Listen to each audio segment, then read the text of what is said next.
प्रिय विद्यार्थियों नमस्ते। मैं कमलेश सिसोदिया सत्या क्लासेस के यूट्यूब चैनल पर आपका हार्दिक स्वागत करती हूँ। पिछले वीडियो सेशन में हमने तुलसीदास जी के जीवन परिचय के बारे में जानकारी प्राप्त की थी और आज के इस वीडियो सेशन में हम अपनी कक्षा 12 हिंदी अनिवार्य के अध्याय प्रथम शीर्षक संतवाणी के प्रमुख कवि कबीरदास जी के जीवन के बारे में अध्ययन करेंगे, चर्चा करेंगे। ठीक है, तो हम शुरू करते हैं तो कबीरदास जी का जीवन परिचय। तो कबीरदास जी के जन्म के संदर्भ में मान्यता है कि इनका जन्म सन 1398 ईस्वी में हुआ था। ठीक है, कबीरदास जी के जन्म के संदर्भ में तो हो गया सन 1398। अब आता है कि कबीरदास जी के जन्म स्थान कौन सा था। तो जन्म स्थान था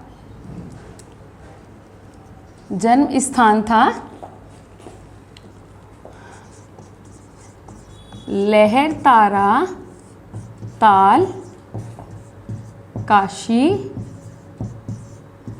उत्तर प्रदेश। ये हो गया इनके स्थान के बारे में जानकारी। अब आता है कबीरदास जी के पालक माता पिता। पालक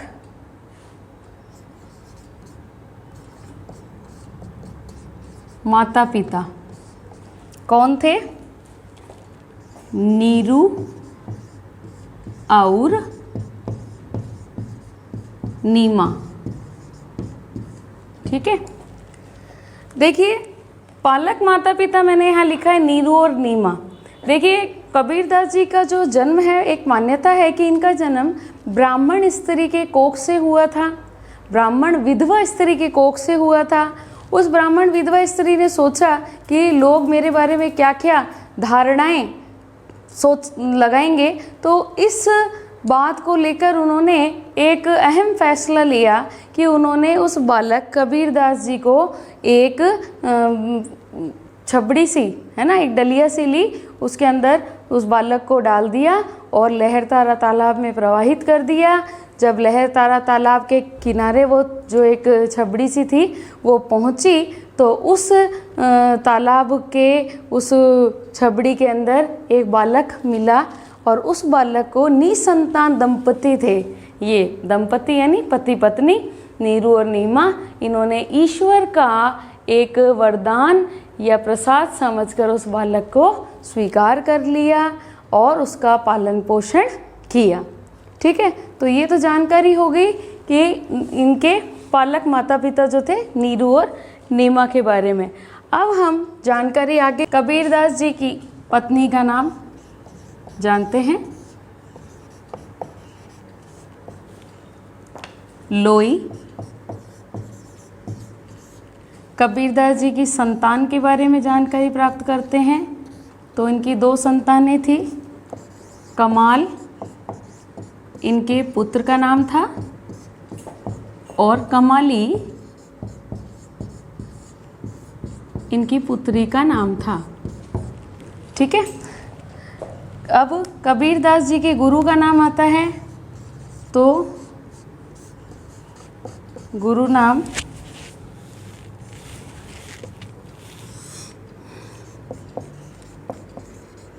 रामानंद, स्वामी रामानंद जी। ठीक है, देखिए गुरु के बारे में ऐसा कहा जाता है कि कबीरदास जी को कोई कहता है ये मुसलमान थे, है ना। किंवदंतियों के अनुसार कबीरदास जी को कई लोग मुसलमान बताते हैं तो कई लोग इनको हिंदू बताते हैं। लेकिन एक छोटी सी कहानी है कि रामानंद जी ही उनके गुरु कैसे बने कि एक बार पंचगंगा घाट के किनारे कबीरदास जी गंगा नदी में स्नान करने जा रहे थे कि अचानक उनका जो पैर है वो सीढ़ियों पर से वह स्लिप हो गए और अचानक वह गिर पड़े और जैसे ही गिरे तो वह वहीं पर लेटे ही रहे, उनसे उठा नहीं गया। पंचगंगा के नदी में से ही स्वामी रामानंद जी भी स्नान करके आ रहे थे, तो उनका जो पैर है वो संयोगवश कबीरदास जी पर पड़ गया और जैसे ही कबीरदास जी पर स्वामी रामानंद का पैर पड़ा तो उनके मुंह से शब्द निकल पड़ा राम राम।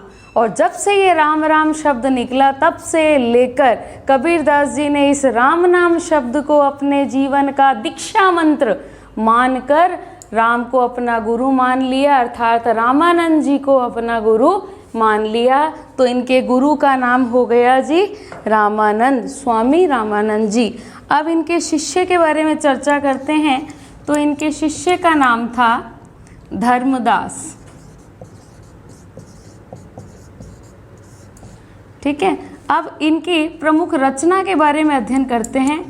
प्रमुख रचना, बेटा इनकी प्रमुख एक ही रचना थी जिसका नाम था, मैं यहाँ लिख देती हूँ, बीजक। इस बीजक में भी 3 प्रमुख रचनाएं शामिल थी, उनसे बना हुआ ये एक बड़ा ग्रंथ था बीजक। तो सबसे पहले जो था वो था साखी, दूसरा था सबद और तीसरा था रामायणी। देखिए बेटा, साखी जो था इसके अंदर प्रमुख दोहे लिए गए थे। उन दोहों में सत्संगति, सदाचार, संतोष, परोपकार आदि विषयों पर विशेष बल दिया गया था। शब्द में योग साधना और भक्ति भावना पर विशेष बल दिया गया था। आगे जीव, माया और ब्रह्म, ये रामायणी में विशेष रूप से संकलित है। ठीक है, अब बेटा कई बार साखी शब्द का अर्थ पूछ लिया जाता है, क्या होता है? तो साखी यानी साक्षात, साक्षात यानी प्रत्यक्ष सामने। कबीरदास जी के जितने भी दोहे थे वो अधिकांश साखी कहलाते हैं। क्यों? क्योंकि उन्होंने समाज में जो सामने देखा उन्हें अपने रचनाओं में उतार दिया। ठीक है, अब आता है कबीरदास जी की कर्म भूमि। इनकी कर्म भूमि के बारे में चर्चा करते हैं। तो इन्होंने अपनी कर्म भूमि बनाया था काशी बनारस को, काशी बनारस को। अब आता है इनका कर्म क्षेत्र।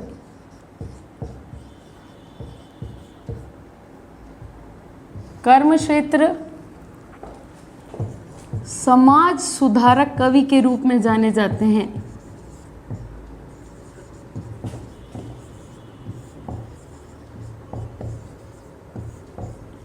ठीक है, उसके बाद में हम आगे चर्चा करें। इससे पहले बता दूं कि समाज सुधारक कवि आचार्य हजारी प्रसाद द्विवेदी ने इनको वाणी का डिक्टेटर कहा है। स्पष्ट बयानी वाले जो होता था सामने बोल देते थे, बेबाक अपनी राय प्रस्तुत करना, इस व्यक्तित्व के कबीरदास जी धनी माने गए हैं। अब हम आगे चर्चा करते हैं इनकी प्रमुख भाषा के बारे में। इनकी जो प्रमुख भाषा है वह है पंचमेल भाषा, कहते हैं इनकी भाषा को। पंचमेल भी कहते हैं, सधुकड़ी भी कहते हैं। तो कई बार बच्चे पूछ लेते हैं, मैडम सधुकड़ी क्या होता है, पंचमेल क्या होता है? पंचमेल राजस्थानी, पंजाबी, भोजपुरी, ब्रज, भोजपुरी, ब्रज